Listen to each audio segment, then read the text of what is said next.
যমরাজ নিজে ভাগবতমের 6 নম্বর স্কন্ধ লাস্ট নম্বর শ্লোকে যমদূতকে বলছে, যমদূত শোনো মন দিয়ে, কাদেরকে তুমি আমার কাছে ধরে নিয়ে আসবে এই নরকে? কাদেরকে প্রভু বলুন? বলছে যাদের গলায় সর্বদা কৃষ্ণ নাম, যাদের মুখে সর্বদা কৃষ্ণ নাম, যাদের গলায় তুলসীর মালা, যাদের ললাটে তিলক, যারা বিষ্ণুর ভক্ত, তাদেরকে দেখাতে পর নিয়ে আসা তো দূরের কথা, দূর থেকে যদি দেখে প্রণাম না করো তাহলে কিন্তু তৎক্ষণাৎ তোমার মৃত্যু হবে, কেউ রক্ষা করতে পারবে না। এটাই গৌর প্রেমানন্দ হরি বল। স্বয়ং যমরাজ এই বাক্য যমদূতকে বলছে।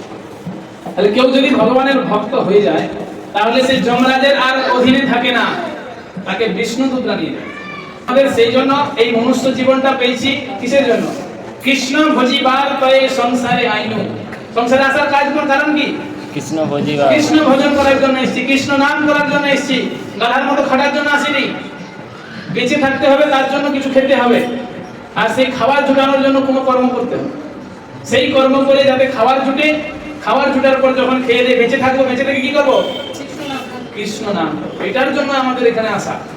যতক্ষণ ব্যক্তি কৃষ্ণ ভজন না করে এই মনুষ্য জীবনকে সার্থক করছে, ততক্ষণ সেই ব্যক্তি বারবার জন্ম মৃত্যু জন্ম মৃত্যু।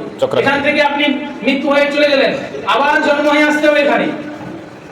আজকে মানুষ আছেন, কালকে কুকুর হয়ে জন্মগ্রহণ করবেন, পরশুদিন শুকর হয়ে জন্মগ্রহণ করবেন,